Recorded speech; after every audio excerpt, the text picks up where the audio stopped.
everybody, it's Allie, and welcome to our Y&R Chat for Sunday, October 7th, 2018, in a week of big moments. Which big moment should I focus on first? Perhaps the moment when Billy is on the bed having sex with Summer while Phyllis is on a hotel room bed rocking back and forth with a mini bar bottle of vodka in her hand.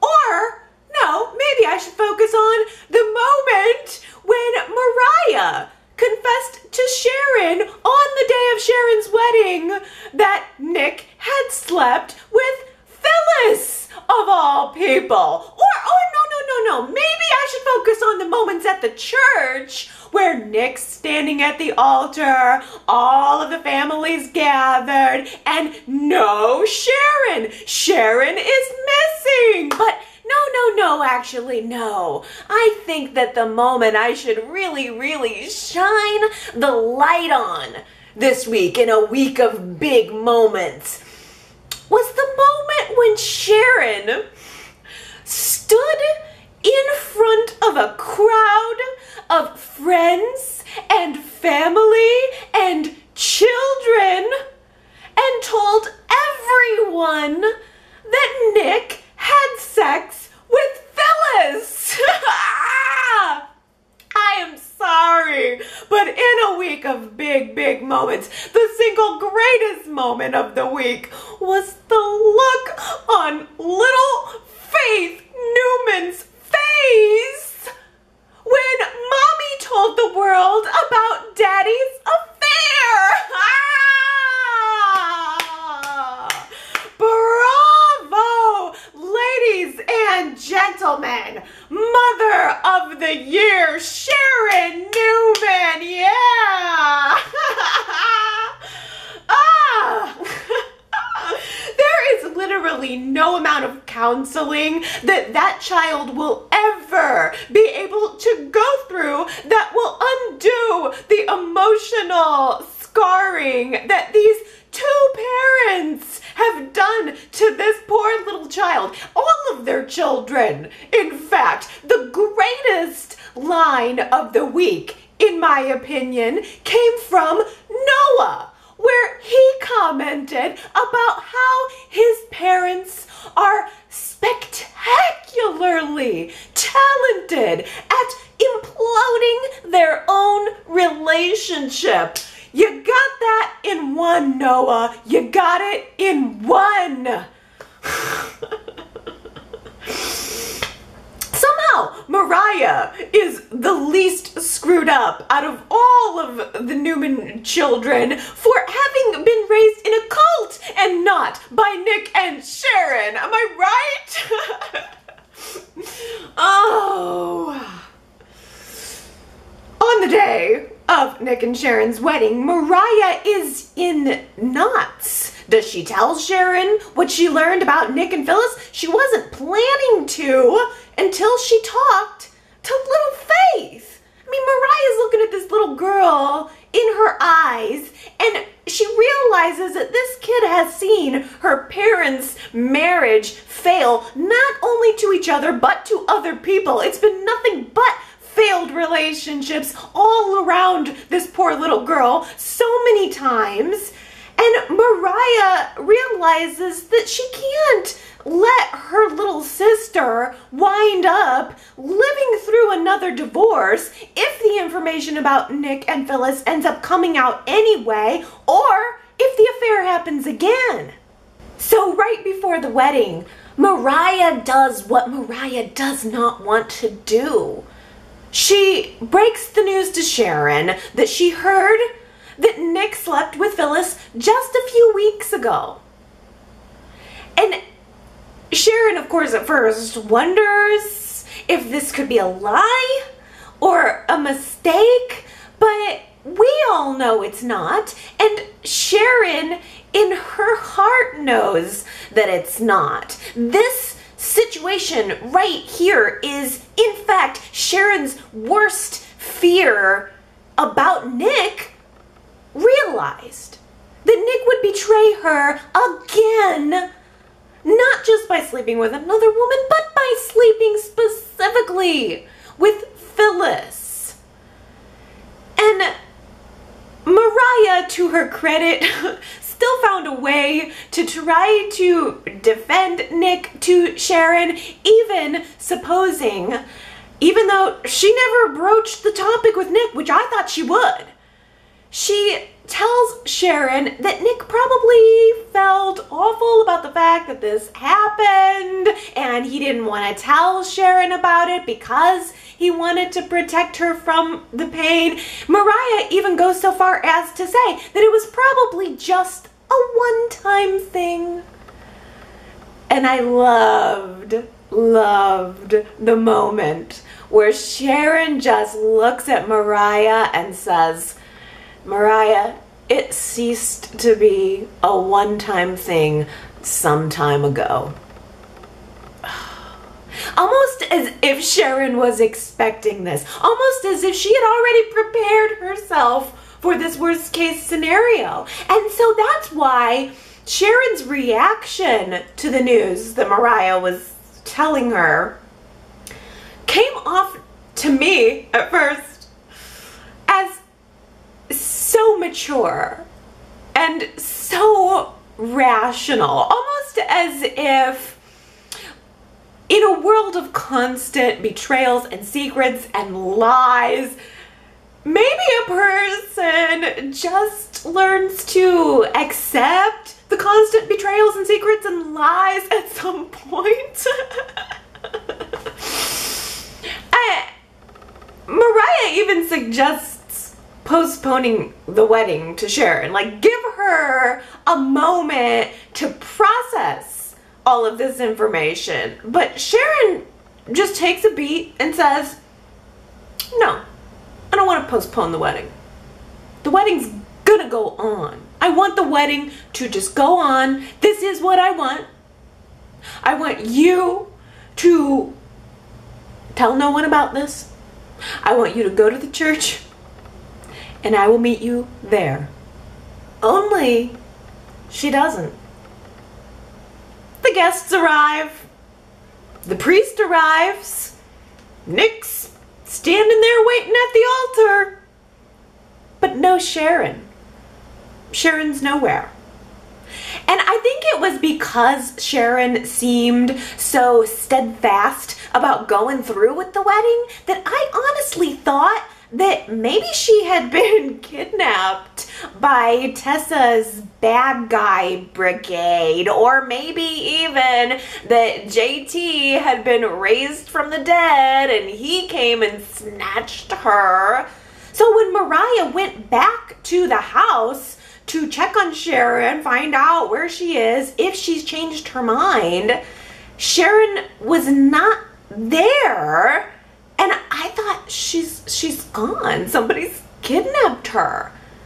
Mariah comes back to the church and she's trying desperately to answer for Sharon's whereabouts while still respecting her mom's wishes and request to keep the secret quiet. Mariah promised she wasn't going to tell anyone about what she told Sharon. She wanted to stay true to that, but still no one knows where Sharon is. Nick is scrambling to ask for patience from all of the wedding guests. I'm sure Sharon is on her way. She probably just, I don't know, lost a shoe or rescued a puppy on the way to the wedding. How cute would it be if Sharon just showed up right now with a puppy?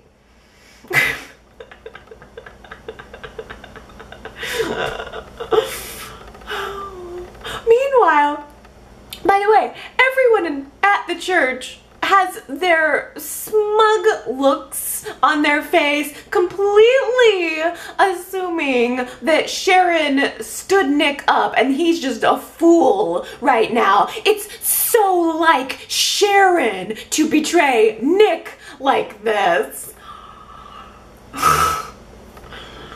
And then Just as the priest was telling Nick and Jack that he has to clear the chapel for another wedding, and Nick is getting ready to explain to the guests that I guess there's not going to be a wedding today, Mariah, out of nowhere, gets a text message.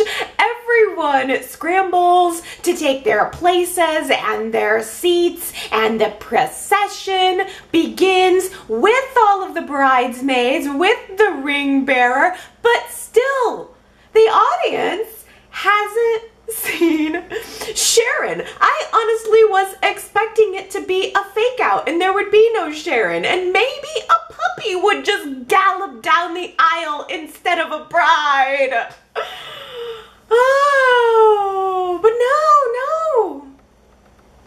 Unexpectedly and out of nowhere, Sharon just shows her face. She just shows up at the end of the aisle looking gorgeous and angelic, but so very, very clearly with a heavy heart. And she walks down the aisle and she plays the part to a T. She's got the dress, she's got the veil, she's got the flowers, she's got the tears in her eyes, and she stands at the end of the aisle and she turns and apologizes to all of the guests, and then the ceremony begins and she listens to Nick say his vows. She listens to Nick tell her that he loves her and he cherishes her and that he will be faithful to her body and soul. Body and soul. The look on her face. I mean, the way you could see she literally choked herself back when he said that, body and soul. And then we as the audience could see the change in her eyes. And now it's Sharon's turn to speak. Mariah hands her her written vows, the vows which she wrote on a little piece of paper last night before she learned what happened with Nick and Phyllis. And Sharon stands there and she reads them like she's supposed to, like everyone is expecting her to, until the dark cloud rolls in.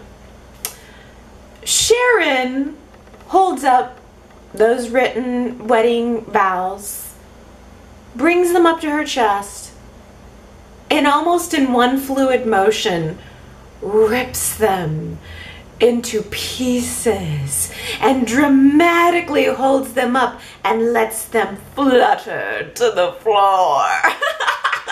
What a moment! What a beautiful moment that was. So representative of all of the words, the empty words, and the romance and the history and the entire life that Nick and Sharon have shared, ripped apart, now lying, scattered on the chapel floor. And Sharon looks at Nick and she says to him, you know, I thought things would be different this time. You had convinced me that things were going to be different this time, and that as long as we were honest with each other, then there was nothing that we could not overcome. But you weren't honest, Nick. You lied, Nick. You can't love and honor and cherish me while you're cheating on me with Phyllis.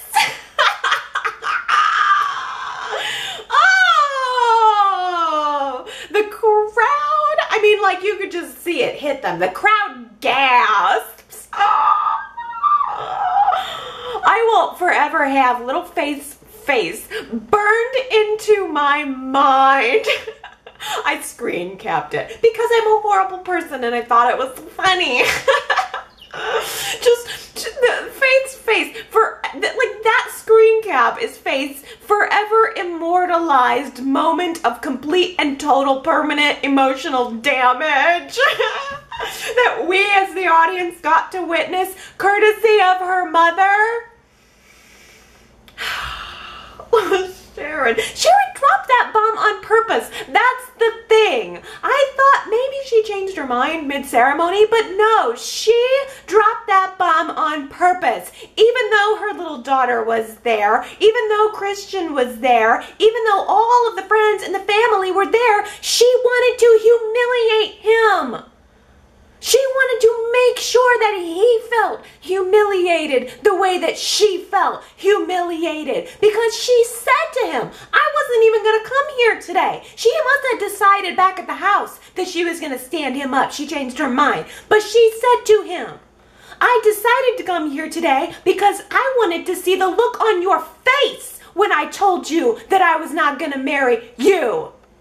She planned this. This was Sharon's revenge. Everybody else be damned. And it was fabulous. Sharon didn't even want to hear Nick explain what happened, his excuses. She knows what happened. But Mariah and Noah ended up forcing them to talk to each other, to have a conversation, to not ignore what happened, and at least do it for the sake of the children. This was going to be a family. So Sharon reluctantly gives Nick an opportunity to talk to her, and as the words are coming out of his mouth, all she's probably hearing is blah, blah, blah. Because all she's really thinking is, how could Nick possibly go through with having sex with Phyllis and not be thinking of her constantly? And she asked him, how about when she asked him, did you kiss her? And he had to admit, yes. Like a dog. I mean, like a dog, he looked down. He might as well have been kicking the dirt and said, yes. With his suspenders and his hands in his pockets, kicking the dirt. Yes, I kissed her. And it matters. And I'll tell you why it matters. Because it wasn't just sex. The kiss implies intimacy. And that's what Sharon was afraid of. There was a closeness about what happened between Nick and Phyllis. A camaraderie. He was seeking solace the way he did all those years ago after Cassie died. In Nick's defense, I don't think he was thinking about it all too deeply. I don't think he was thinking at all, as a matter of fact. But now there's no undoing it. There's no undoing what happened. One moment of just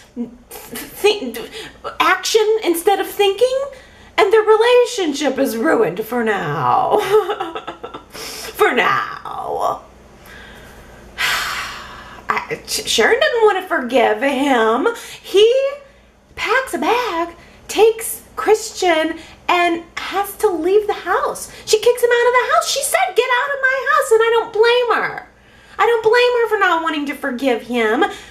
I blame her as a person, and yet also thank her as a viewer for her whole public outburst. That was wonderfully and deliciously inappropriate. But I don't blame her for not wanting to forgive him. As she said, he expects her to forgive him, because that's what he wants. And she's been doing a whole lot of what he wants lately. Supporting his Dark Horse career, all of the long hours, everything he wants to put into that company, forgiving him for the whole impersonating JT debacle, and buying a house without really talking to her about it, even though she told him more than once that she didn't want to move. Hope you enjoy your lakefront estate, Nick, because that's where you're going to be living.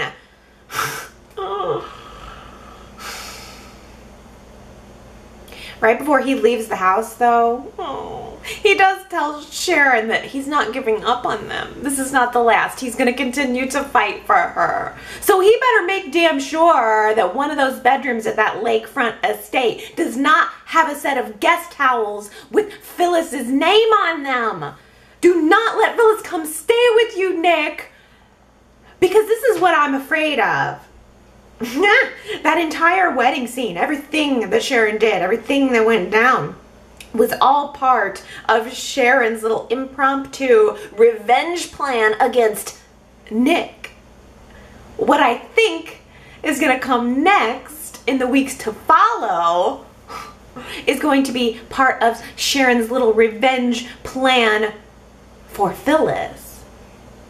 In fact, there was an ominous, quiet, comfortable little scene where Nikki and Victoria are sitting in the chapel pews after everyone has filtered out from the wedding, and they are speculating about whether or not Sharon might want to get a little bit of revenge on Phyllis by opening up about the secret on what happened to JT Hellstrom. And I think that is our clue that that's where we're headed next week. So I think that needs to be our poll question for the week. Do you think that the truth about JT's death should be unearthed? Or do you think it needs to stay buried?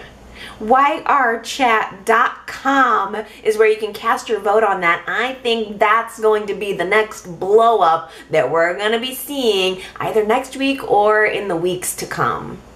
Well, I must say, I am a little bit shocked by Billy's reaction to finding out about Nick and Phyllis's one night stand after everything that they went through early in the week, where Phyllis stood by him and supported him and helped save him. I thought for sure that he would be ticked off. Of course, he has a right to be angry about this, but I never thought that he would kick her out of the house, out of his life, and call her daughter for a booty call, a revenge booty call. Oh, I didn't think it could get any worse with Billy, but yet here we are. I mean, when he was so deeply sunken into this hole of debt, gambling debt that he created for himself, something so deep and dark that he didn't know how to crawl out of it on his own, Phyllis offered him money from her own savings account to help cover the $500,000 debt that he created. Honestly, on a side note, it was a bad idea when Mariah offered her personal money to help Tessa out of her debt, and it's a bad idea for Phyllis to offer Billy her money, her personal money, to help him out of that debt, but that's beside the point. But I also think the fact that Phyllis offered him that much money, which, like, Phyllis isn't a Newman, she isn't an Abbott. Phyllis has squirreled away and earned whatever money she got. She probably got some from her divorces and whatever, but I don't get the impression that Phyllis is anywhere near as loaded as the Abbotts or the Newmans. So the fact that she offered him what money she had to pay off a gambling debt, like her life savings, that says to me that Phyllis saw what was going on with Billy as not just his problem. She saw this as our problem. We're a couple, we're a team, this is our problem, and I will contribute everything I have to help solve this problem. She even bites the bullet and goes to Jack for the rest of the cash because she doesn't have that much money on hand. Oh, and what a humiliating dilemma for Phyllis, right? Having to go to your ex-husband, his brother, to ask for help, knowing that she was admitting that the man she chose is kind of screwing up, and also knowing that Billy could potentially be furious with her for going to Jack at all in the first place. I mean, I don't know. Phyllis was not entirely forthright with Jack, though, and I found that to be kind of sneaky. She went to Jack asking for some money for Billy and his gambling debts, but she didn't exactly tell him who Billy owed that money to. She didn't tell him that she owed it to Jabot because he stole it from the coffers. She just said he owes the money, and Jack assumed it was for, to whatever, a bookie. But again, I think it also shows Phyllis's loyalty to Billy in helping him fix this mess. And I don't know about you, but I get the impression that Jack agreed to help more because he would do anything for Phyllis at this point. Jack has been down this road with Billy before, hasn't he? I seem to remember when the role of Billy was originally recast.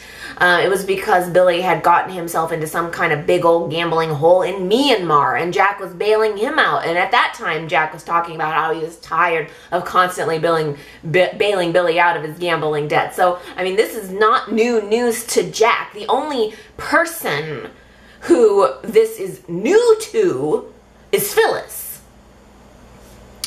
But Jack reluctantly agrees to help his brother, reluctantly agrees to give him the money, and it's a lot of money. So Jack does make one condition. He tells Billy and Phyllis together that, okay, all right, I'm here to help you, and that does help smooth over the waters with Billy. He wasn't angry about it. I will help you seek treatment for your addiction in exchange for giving you the money. And Billy agrees. Billy's not a bad guy. I think that Billy is mentally ill at this point and he needs help. And I think that the people who like and love Billy don't want to see him fail. I think the only person who really specifically seems to want to see Billy fail is Kyle. And that's only because he thinks he can glide right on into that CEO position spot without blinking an eye. There was a moment that I didn't want to forget to mention early in the week where Kyle was calling Gloria for some more juicy details about what Billy's been up to. And Gloria doesn't want to help Kyle. Gloria doesn't want to be in this position. She gave Kyle information and access to those financial record accounts, even though she didn't want to. She kind of did it to save herself, but she didn't want to hurt Billy. She likes Billy. And Gloria there was this moment where she kind of knew what was about ready to happen to Billy before he knew. And she had this moment of guilt, and she tells him, I'm sorry. But he doesn't know exactly what she's apologizing for. Because Jack makes a phone call to his money guy, and he's able to have all of that money transferred to Billy in just a couple of minutes. And Billy's plan is to put the money back, just get it back into the Jabot accounts, and then go seek treatment and move forward as best he can. But Jack doesn't exactly get that money to Billy fast enough, because when Billy goes to put it back, that Jabot account has been frozen, and Ashley has called a meeting of the board. So everyone gathers into the CEO office, the Abbott family, the board members, and Ashley calls a no confidence vote to have Billy removed as the CEO. And at first, everyone really wanted to give Billy a chance to make it right. Like, if he goes to rehab, then he can just take a leave of absence and come back when he's better. But as it started going that way, Ashley realizes she has to put a stop to this. Ashley knows the full story, and Kyle is all too happy to back it up. Ashley tells everyone on the board that Billy's not just a gambling addict. It's not just about him being unable to serve because he's got a gambling problem. He's also a thief. He's gambling from Jabot Company funds. And so, of course, the board immediately votes him out of the job. And now he's further isolated. He thinks that all of this is just part of Ashley's plan. He thinks that Ashley's the one who froze that Jabot account when we all know it's Kyle. So it's tough. Because even if this wasn't part of Ashley's plan, it still suits her pretty well. She's still benefiting from Billy being booted out of the company. She still got what she wanted. Tracy's the only person who's eligible to serve as the CEO of Jabot, so she reluctantly steps in exactly as Ashley planned, exactly as Ashley asked her to. And I was really pleased to see the way Tracy stepped up to take the position. I liked seeing her behind the desk. And I can only hope that she doesn't end up getting played by Kyle or Ashley. But I think Tracy's smarter than that. And yet, I think Ashley believes that Tracy isn't really all that bright. I think that Ashley thinks that she can outsmart and manipulate Tracy, and that pisses me off. The very second that Tracy took over that position, Ashley was up in her face, shoving papers in front of her and telling her to just sign them without really reading them.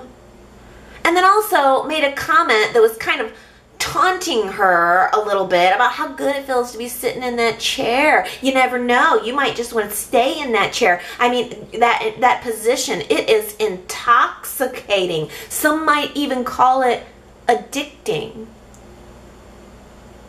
So that's it right there. I mean, we're looking at Billy and his gambling addiction and we're judging him for that. Look at Ashley. Look at what Ashley's addicted to. Ashley's addicted to the power. And she wants more of it. And I think she's going to get it. But at what cost? Billy and Phyllis, after Billy gets removed as CEO, they go to the club to lick their wounds, and Jack shows up. And am I the only one who is feeling like Jack should have been more angry, in fact, incensed about the fact that they didn't tell him the whole story? They got like nearly $250,000 out of him without telling him the whole truth about what Billy was up to. Jack should be furious, but he's not. And the only reason he's not is because of Phyllis. He decides that he's going to stand by his word and he's going to support Billy as long as Billy stands by his word and seeks treatment. That's going to be important next week. Jack's support of Billy is conditional upon Billy going to rehab. And we'll just see if that ends up happening. All of this must be such a tough pill for Jack to swallow. I mean, now that he's bailing Billy out again, it's tough because Phyllis is the one who's asking him to do it, and there has to be a part of Jack that is looking at Phyllis and thinking, you left me for this? This is what you wanted? I told you. You could have had me, but now you get this. And even Billy picked up on it. The little looks that Jack and Phyllis were sharing, and Phyllis played it off as, oh yeah, it's just because I helped Jack with his addiction and he's just thinking that I'm the perfect person to help you with your addiction. Yeah, that's it. She knows damn well that that's not the full story. She knows damn well that Jack is still carrying a torch for her, that he's still waiting in the wings. I'm sure Jack has a pair of a whole set probably of warm guest towels waiting for her if she chooses to come back to him. But she's not. She's not. She's standing by her man. And and she invites Billy to Nick and Sharon's wedding. Oh, the irony. She wants to show the world that they are a strong couple, that they are together, and that Billy is together. She wants the world to see them. Oh, and isn't it amazing how much of a different tune that Billy was singing inside of that church? It's as if he crossed through the threshold of the church and he was a new man, because last week he was all pushing Phyllis away, telling her she betrayed him, and then inside of that church he was preaching the gospel of Phyllis. How amazing she is and how supportive she is. She's the woman for him, maybe even forever. Maybe even till death do them part. Oh yes, he proposes to Phyllis at Nick and Sharon's wedding. That should have been the death nail. That should have been right there. The clue that it was all going to go down poorly. The look on Phyllis's face was great, though. As soon as he suggested getting married, she had this really puzzled look on her face, like, you kidding me? I mean, do you Y&R Chatters remember, I think it was last Valentine's Day, how Billy and Phyllis were both separately terrified that the other one was going to propose? And now here they are, they're still right in the middle of weathering an addiction storm, and they're talking about getting married. See, I think that's key. I think that's going to be key to the future of redeeming Billy. We have to keep in mind that he's not well yet. He's not even stepped foot inside of a rehab clinic. He is still inside of his addiction cycle. He shouldn't have been proposing. Like, all that's part of the upswing of the addiction mentality. He doesn't have treatment yet, and he needs it. He still needs help. He's still spiraling. And so when Sharon reveals to Nick, or reveals to Nick about the infidelity at the wedding, Billy snaps. He was still inside of his cycle before that. And now here he is learning that Phyllis slept with Nick, and he snaps. I think when Sharon smacked Nick at the altar, which was so good, I think Billy wanted to jump right up there and take a number. He wanted to smack him too. That was his first reaction, was I just want to hit something. But it doesn't matter how angry he was at Nick. That is only a fraction of how angry he is at Phyllis. How interesting that he thought that he had to worry about the bond between Jack and Phyllis, not Nick and Phyllis. And the irony, of course, is not lost on him that he and Phyllis got together as part of an affair. So in Billy's mind, maybe this is karma. Or maybe this is just what Phyllis does.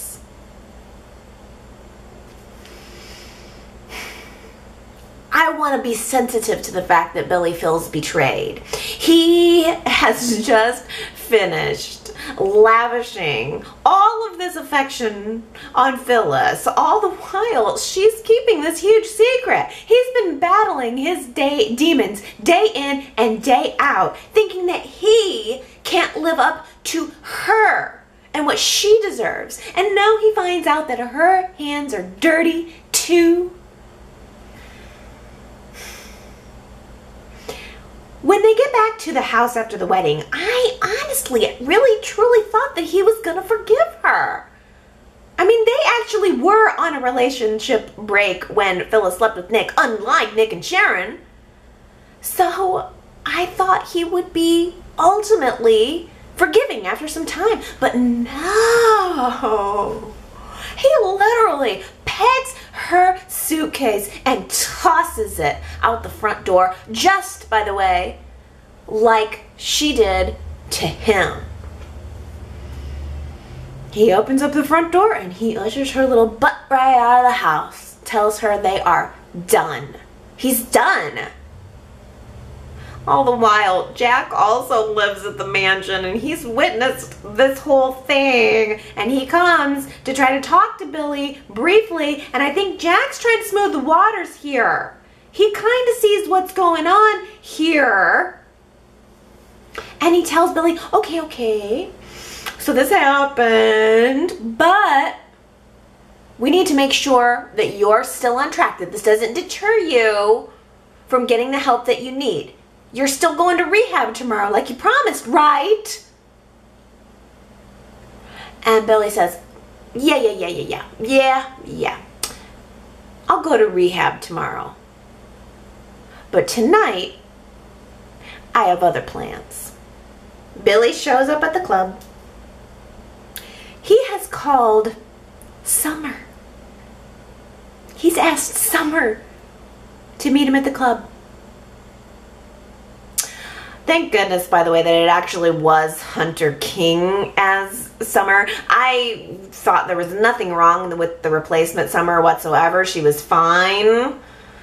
But if what's about to go down with Billy would have happened with a replacement actress, I would have been annoyed. This payoff needed to happen with Hunter King as Summer and Jason Thompson sitting there as Billy telling Summer that things are over with Phyllis, and I just wanted to call you first to let you know because I'm ready to give in to my desire. You were right. You were right all along, Summer. I want you. Now, let's go back to your place. And he grabs her thigh under the bar. Oh, call me nuts. I guess I'm always thinking the best of these people, but I honestly thought Summer was going to say no. She did have a moment of shock. And then she did have a moment of, should I do this? Oh, wait. Should I do this? Because she kind of had her makeup with her mom. I mean, they at least talked things out. And the way Summer took that big swig of her martini before making this decision, it was almost like she didn't want to do it, but she felt like she had to. This was part of her goal. Her whole goal for months has just been to get Billy in bed, whether or not it's the right thing to do. So she just takes that swig of martini, and the next thing we know, Summer and Billy are back at her place, on her bed, getting it on. And the last frame of Friday's show is this look of revenge, satisfied revenge, sprawled across Billy's face. Wow. Wow. That was part of his decision making is what tells me that he's still sick. I mean, come on, what is he actually thinking? Like, yeah, that'll teach Phyllis. I'll sleep with her daughter. That'll show her. That'll show Phyllis, that betrayer, Phyllis and her betrayal. All supporting my gambling hobby that I was lying about and scrambling to pull together $500,000 to help me keep my job, helping me get into rehab. Yeah, that betrayer, Phyllis. How dare she lie to me while I was lying to her. How great was it to see Noah? That was a complete and total surprise to me. I didn't read any casting updates about that before it happened, so it was nice to see him showing up at the wedding. Too bad it couldn't have been a happier occasion. Yeah, he just pops through the church doors. By the way, I think that Nick and Sharon got married, or almost got married, in the same church that Devon had Hillary's service in. It seemed like those exterior shots were the same place. But yeah, Noah comes in. He takes Jack's place as best man, which I thought was very appropriate. But still, we have the elephant in the room of the loose strings in his relationship with Tessa and also Mariah. I mean, after the truth came out about Mariah's feelings for Tessa, Noah left town pretty quickly. He didn't say a whole lot of goodbyes, and he didn't talk a whole lot about his feelings. He just kind of scooted off. And so he had no idea coming back that Mariah and Tessa had actually become a couple until Summer walks into a conversation between all three of them and mentions that Mariah and Tessa are lovebirds, and accidentally informs Noah that his sister and his ex are now a couple. Ew.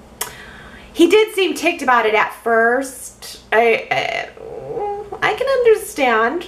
But then he went to the athletic club after everything blew up with the wedding, talked to Mariah a little bit, and ultimately came around to telling Mariah that he supports them and he wishes them well and hopes that they're happy. But he did also express a little bit of concern that he hopes Tessa doesn't hurt Mariah the way that Tessa hurt him.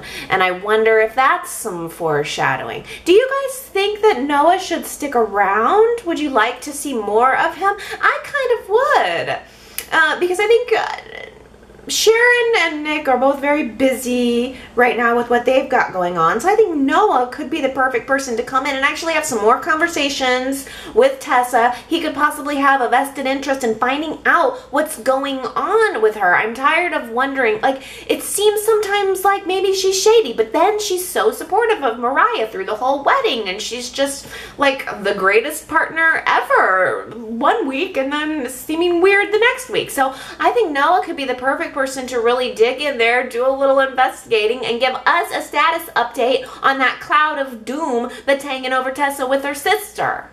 Ray is moving on into that apartment upstairs at the coffee house, and Arturo and Lola help him move some boxes. Arturo was very reluctant to do so, but it was interesting to note that Arturo tried to talk to Ray about his ex-wife.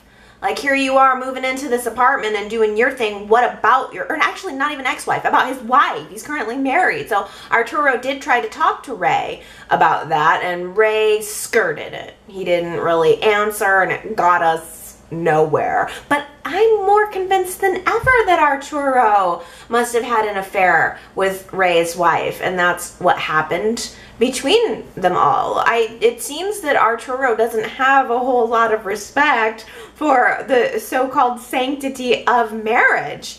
In fact, since Abby asked Arturo to be her date to Nick and Sharon's wedding this week, Abby and Arturo did a lot of talking about marriage, and Arturo pretty much tells Abby that he's not into marriage. He's not the marrying type. He sees marriage as just a contract. Like, if the relationship is going to work out, it's going to work out. You don't need the legal contract or arrangement to reinforce anything. Which is very progressive. Like, that's totally fine. It doesn't bother me that he thinks that in the least, because marriage isn't for everyone. Not everyone needs it. Not everyone wants it, and that's completely cool. But to me, knowing that we're watching a story, that tells me it just speaks to the potential betrayal of a marriage and potentially his brother. And if you think about it, I mean, Arturo had the affair with Nikki while she was married to Victor, so his attitude about that kind of worked out in letting that affair happen. And then we had Nikki giving Arturo the side eye at the wedding. I don't know. I just don't know. And then after the wedding even, Arturo and Abby were talking about fidelity, and just Arturo had this, he seemed unbothered by the infidelity that had been revealed at the wedding, almost like maybe he just expects relationships to not work out. I don't know if that attitude is just something that I'm perceiving. I could be completely wrong. Is it possible that maybe even Arturo thinks these things because of the relationship his parents had? I'm not sure, because I also noticed that there were some of those same signs of skittishness in Lola this week when talking about relationships, or relationships are brought up. Lola and Kyle ran into each other at the coffee house. And again, I think these two have all the makings of being a super hot couple. I mean, he was very happy to eat her cupcakes. Here we are, week 3 of Cupcake Fest. You can tell all these scenes must have been filmed at around the same time because we have lots of cupcakes. Well, Lola was offering her cupcakes to Kyle, and everything seemed to be going along smashingly. So he tries to arrange a date with her, and all of a sudden she got real defensive. He said, well, let's go out tonight. And she's like, well, yeah, it was almost as if she didn't want him to think that she was too available. She didn't want to be too available to him just because he wanted her. So she shut him down. I don't know. I think it's pretty clear that at the very least this girl's got some baggage. She's definitely been hurt before, and I don't know if it's necessarily about her personal relationship history, or maybe this ties into the larger story of the Rosales family. In addition to scrambling together all those cupcakes, I think Y&R must have been scrambling together a parade of anyone and everyone who's available to come visit Lily in prison. Because Tracy visits Lily in prison this week, which was nice, honestly. I always like that Colleen is mentioned, and that's the bond that they share together. It was very sweet. I liked it a lot. It's just that I'm still waiting for Neil. Still waiting for that to catch up to where it needs to be. But Maddie and Charlie also visit Lily, and it worked because last week Lily was momming Maddie from prison, and this week she was momming Charlie from prison. Charlie had to admit to Lily that he had been skipping school, and also admitted that he had that deal with Devon, that he made a deal with Devon that he would go back to school if Devon would visit Lily in prison. Now, Lily seemed to think that was very sweet, and she was very touched by that, but I was worried that it was going to have a negative effect on Lily. I didn't want Lily getting the impression that Devon was only there because of Charlie. So I don't know. I hope we see a follow-up scene of that next week, of Devon visiting her again to maybe clear that up and reinforce that their relationship is still back on track. Now, last week I gave you an incomplete sentence for our Who Said It quote. So this week I will complete the sentence for you. Here we go.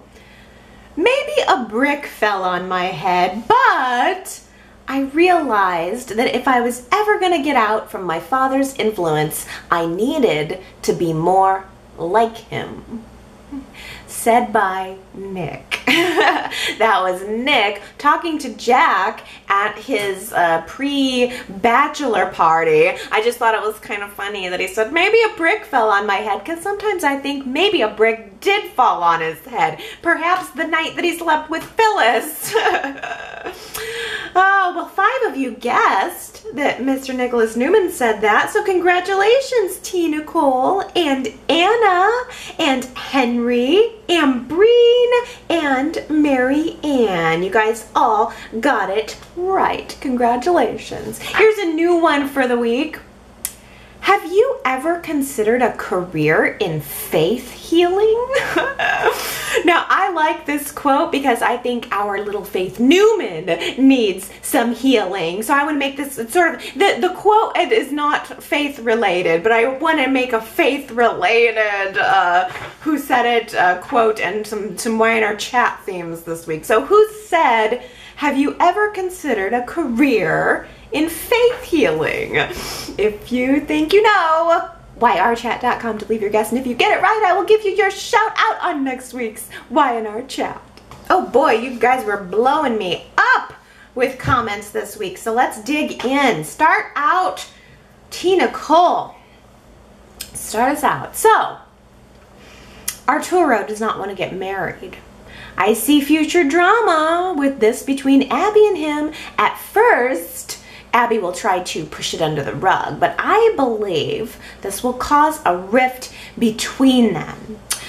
So there's an idea, T. Nicole, that basically what we're seeing between Abby and Arturo and all of those conversations is just a little bit of a hint that these two are not going to be on the same page about marriage. And maybe it is that. Maybe it's not anything more sinister. Maybe Arturo didn't have an affair. Maybe it's just showing us a little bit of an idealistic difference between the two characters. Now, Daisy says, maybe I'm misreading Abby, but it looks like she might be giving up her own ideas, beliefs, and feelings for Arturo's. It's like a pattern for her. She doesn't stick to her own mind. I can't see this ending well for her, not if she continues to change her opinions, meaning putting her thoughts in the background while accepting and praising another's, in this case, Arturo. It doesn't seem to bode well. Right? I mean, Abby and Arturo have been kissy face, kissy face, and nothing but for about 2-3 weeks now. Something's got to go on there. I just keep wanting it to tie into whatever that darn secret is. And I'm sure Y&R's building up to give us some clues on that soon. Let's see. Let's talk about everything that went down at Jabot with the CEO boot and replacement. Rose says, Phyllis and Billy's reactions this week are ridiculous. He embezzled from the company. He had to be removed immediately. Ashley had to reveal the embezzlement. She has a fiduciary duty to the company. As a member of the board of directors, Phyllis had a duty to the company too, but instead she tried to cover up a crime against the company. She should immediately lose that board seat and also be fired. Phyllis and Billy should be in jail, but instead they run around town blaming Ashley and Kyle for betraying them. Phyllis is not standing by her man or supporting him the way she did with Jack. She is enabling his addiction and committing corporate crimes for him. Oh, that's a great, see, this is why I love reading comments, because I was not viewing it that way at all, but wow, that is certainly a way to look at it, and I cannot argue that Phyllis was covering for Billy in that situation with the money. And yeah, you know what? Maybe she should leave her board seat or lose her board seat. Well, here's I think an opposing opinion from Ellen. Ellen says, I hope Tracy decides to stay on as CEO and outsmart both Ashley and Kyle. Maybe with Phyllis helping out, she can run things until Billy gets back. That would serve Ashley and Kyle right, those conniving little backstabbers. They are not loyal to Jabot, only to themselves. I would love to see Tracy beat them at their own game. Tracy is a smart woman who knows how to run meetings and take advice. It's just her own family that she can't trust. Go Tracy. Daisy also says, hopefully Tracy will change the current clause next week and Ashley will replace her. Ashley's my choice because of what Jack did to her, so I think she should take her rightful place as CEO, which hopefully will help the family heal and move on. I think that's what's going to happen, Daisy. There's different opinions on who should take the CEO and kind of whose side we all fall on the Jabot war, but I do think Tracy is going to remove that blood habit clause as fast as she can and put Ashley in that chair, and that's going to usher us toward Eileen Davidson's exit, which I think should be coming up relatively soon. I think she filmed her final scenes just maybe within the last week or two. So I would imagine that's the big storyline that's going to ramp up on the Jabot side. Last week I asked you guys if you felt like Phyllis should dump Billy or stand by her man. Honestly, the poll results on that were a little bit suspect to me. There was a really large majority of people who felt like Phyllis should just dump Billy, but there was also an inordinate number of votes. I mean, 96% of people saying that Phyllis should dump Billy. It doesn't seem quite right to me. I use, the whole website is built on WordPress, and I use different vendors who create, different features to add to WordPress. So this poll is hosted by a totally different company. I don't know if maybe they had some kind of spam bots or something that might have influenced those poll results, but that doesn't seem right to me. It's also possible, for all I know, this poll got sent out to some pro or anti Billy and Phyllis fan club, and they all came out and voted. I don't know, but that does seem a little bit skewed. I wish we could recount the votes. there's too many hanging chads on this one, if you ask me. So rather than focusing on those results too much, I thought I'd read some comments on whether you think that Phyllis should break up with Billy or stand by him. And keep in mind, I think most of these comments came before Friday's show, so I wonder if our opinions changed from Monday to Friday, because it seemed like, it just seemed like the winds of change and of opinion on Billy might be blowing as the week went on. Marion voted that I think that Phyllis should stand by Billy, because I believe that Billy's worth fighting for, and in time Billy will find out about Nick and Phyllis, and their relationship will have all the ingredients to properly go down the drain. My underlying motive, though, is that I don't want to see Phyllis and Jack reunited, or Jack working his hopes up for that. I wouldn't mind seeing Nick and Phyllis together, though. Do you guys think that this is all leading to a Jack and Phyllis reunion? That's another good question. And if so, do you want to see that? I mean, if you think that Phyllis should dump Billy or whatever, if you are not pro Phyllis and Billy, would you like to see Phyllis with Jack? Ellen says, Phyllis stood by Jack through his pill addiction. Why is Billy any less deserving of loyalty now? Plus, it was Phyllis's own daughter who lit the gambling fuse, bringing poker right back into Billy's home as soon as she hit town. She knew he was back at the poker table and said nothing. If gambling is truly an addiction and not a willful behavior, Phyllis should stand by Billy now. If he gets treatment and then goes back to gambling, then she probably has to choose a healthier path for herself and let him go. Well, Superplex says if Billy truly loved Phyllis, he would not allow his gambling addiction to run his life. By letting his gambling take control, he demonstrated that he loved gambling more than Phyllis.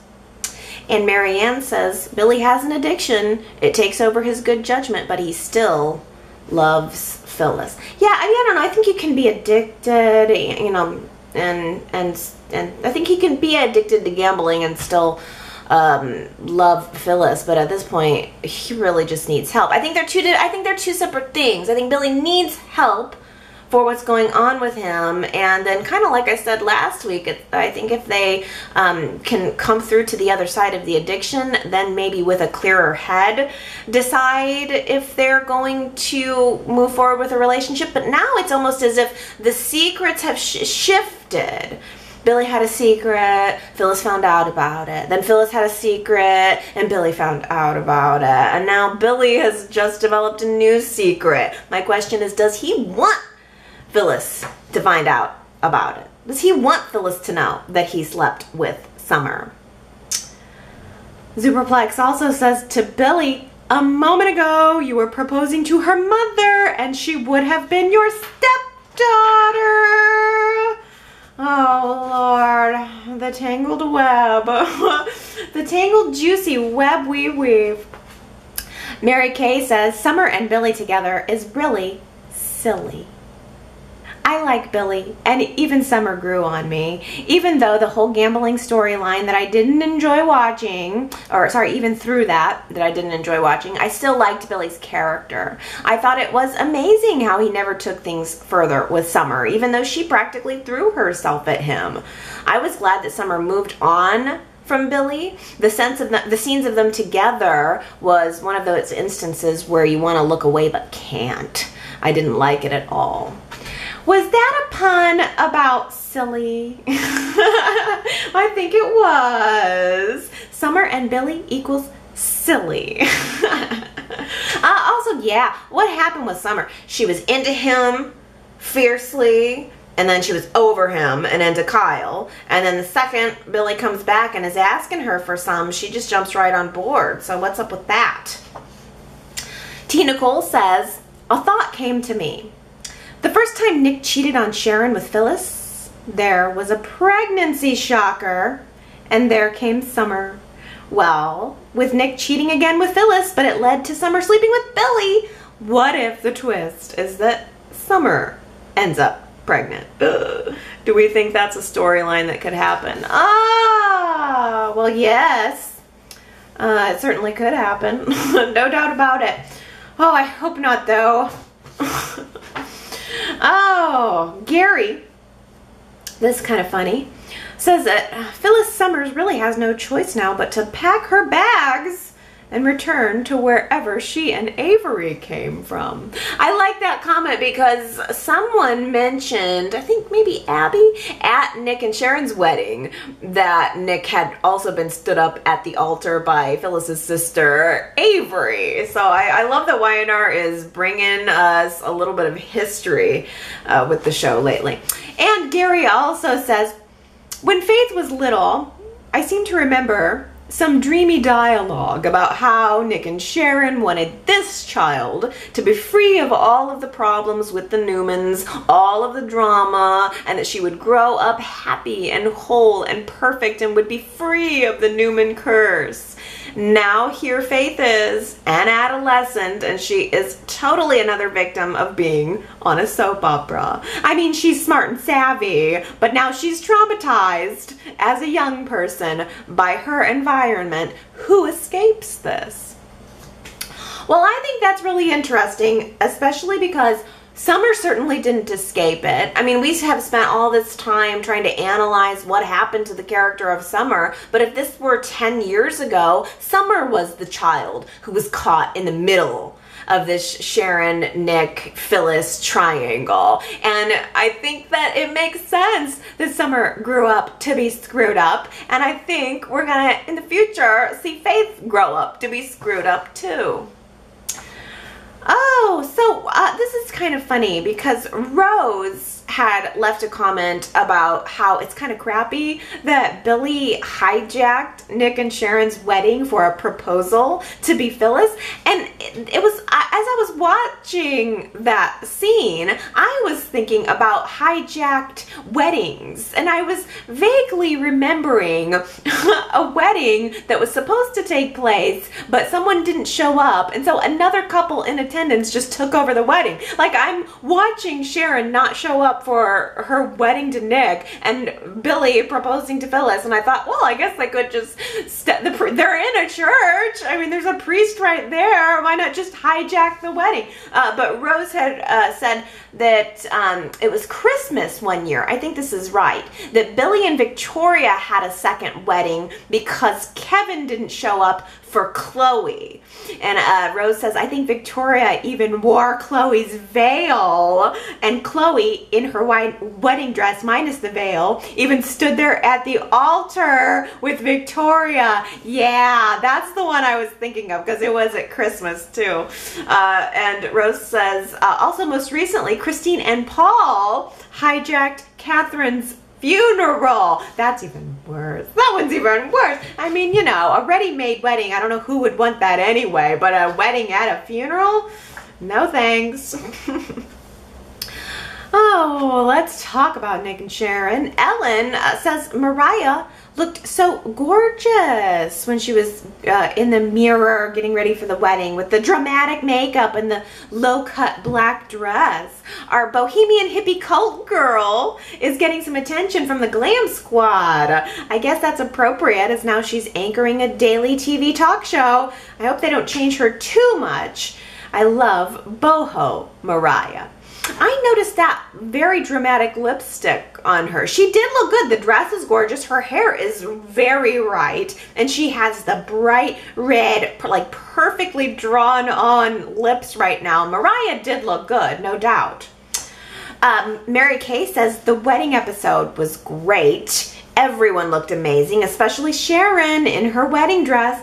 My favorite part was when Faith and Christian walked down the aisle. I don't think anyone was acting in that scene. Everyone was just laughing and directing the little actor in the right direction. It was a rare glimpse of them being themselves. It was adorable. Yeah, I didn't even think of it that way, but you're so right.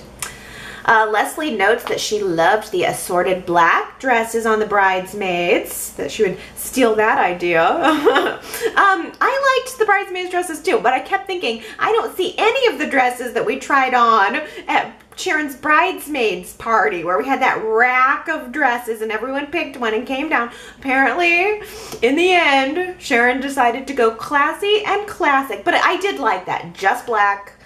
With different coordinated accessories. Yeah, it was, everybody looked good and classic and classy.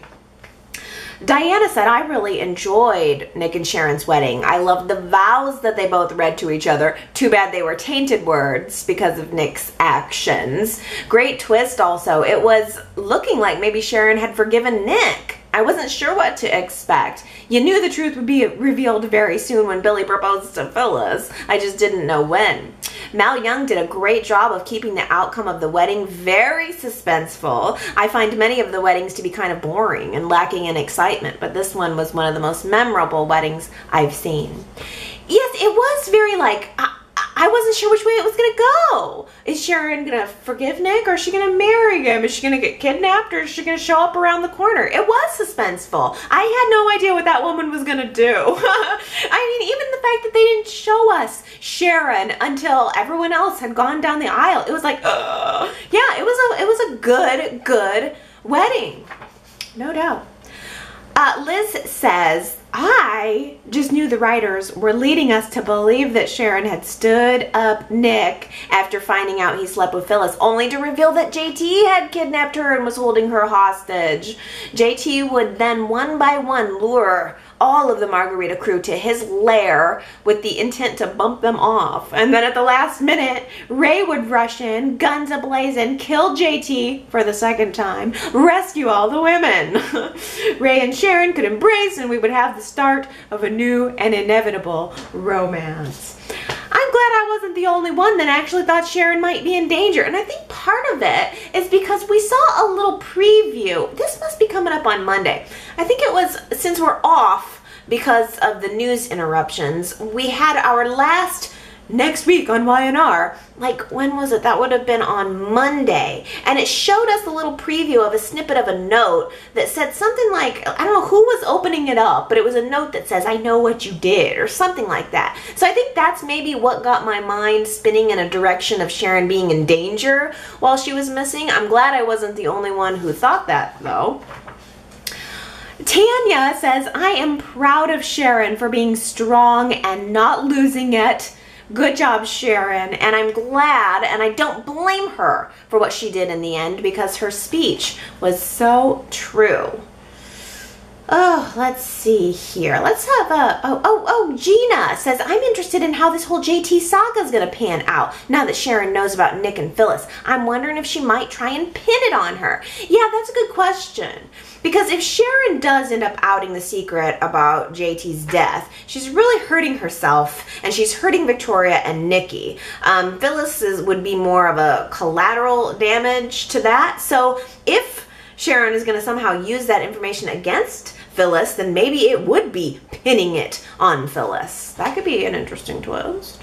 Dang, it was Phyllis's idea all along to bury JT. Ugh, Phyllis is the one that got them into this mess as far as I'm concerned. Robbie says, it's great to see Noah back on the scene, and I'm so glad they actually acknowledged his past with Tessa. Would you guys like to see Noah back on the show full time? What do you think? Do you think he'd make a good addition to the cast right now?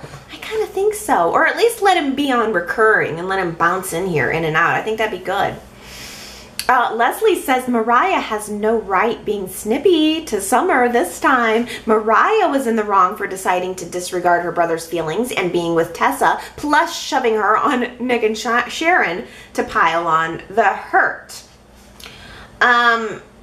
You know what? Yeah, I thought that too. I did think that too. As far as like, well, it's not really Summer's fault. She didn't know that that was a secret. But I just keep thinking about all of the casting stuff that's going on with Y&R. Would it be feasible to bring back Noah right now? I'm a little bit sad because I read this comment from Leslie saying, I just read that Judith Chapman Gloria is leaving to play the mother of Greg Ricart on Days of Our Lives. I looked that up, Leslie, and it is true. We've been asking for more Gloria, and I'm worried that we're going to get less. Indeed, Judith Chapman is going to Days of Our Lives. She is on recurring status with Y&R though, so I think she's still capable of filming her scenes as Gloria. That's what I read in an article anyway. So just because she's going to Days doesn't necessarily mean we're going to be getting less of her, but dang it, I just wish Y&R would use her more. We've also been we've been on Doug Davidson Watch 2018 for the past couple of weeks now, and I wanted to update you guys that I read an article also on Soaps in Depth saying in an effort to take his career further, Doug Davidson has signed on with Media Artists Group Talent Agency. The actor, who has not had a lot of screen time recently as Paul Williams, is looking forward to new and exciting future projects or prospects. We're excited to have Doug join us. There's been a lot of talk about losing history in his past role. We're not going to rewrite history for Doug, but begin a new chapter in his career. So there you go. People are moving and shaking, and you never know. Maybe Paul will pop up on Days of Our Lives as Kevin's father. Well, as playing Greg Ricart's father, I guess is what I should have said. So how are you guys liking seeing the videos in HD if you're watching me on YouTube? I don't know if it's a good thing or a bad thing, because by the end of Y&R Chat, my lipstick's all messed up, my eyebrows are all over the place, my hair is all over the place, I'm flushed, like I'm hot for having talked to myself for an hour without the air conditioning on because it's too loud for the podcast audio. I don't know. I think it's worth it at least to have a little bit better quality video, and I am certainly enjoying my fiber optic internet. It's nice to have things moving so quick. And it allows me to upload the screen caps and stuff to the website way quicker. I hope you guys are enjoying those. I think it's caused me to be even a little more out of control with the amount of screen caps I'm adding to the website every week. I can't help it though. All of the scenes have been so visually interesting lately, and I'm like, ooh, gotta screen cap that. Ooh, gotta screen cap that. So if you haven't been there lately, go to yrchat.com and see all of our beautiful photos from our show, and of course leave me some comments. I love reading them, and also you can still leave me voicemails, or however you want to contact me is totally okay with me. I love reading anything and everything that you guys have to say, so don't be shy. Let's see, anything else? No, I think next week is gonna shift us in kind of a different direction. I think we've had our big build up. The secret number 1 has been blown up, and I think we're moving on to secret number 2. So I'm very excited for it. Man, I have been so busy these past couple of weeks. It just seems like I'm always an hour behind or something. Like I'm always scrambling to catch up to where I need to be. So, man, I'm hoping everything calms down a little bit so I can just sit back and do nothing but relax and think about Y&R. That would be nice. Okay, well, I'm going to head on out. I love you guys, and I hope you have a wonderful week. I will see you next Sunday. Bye!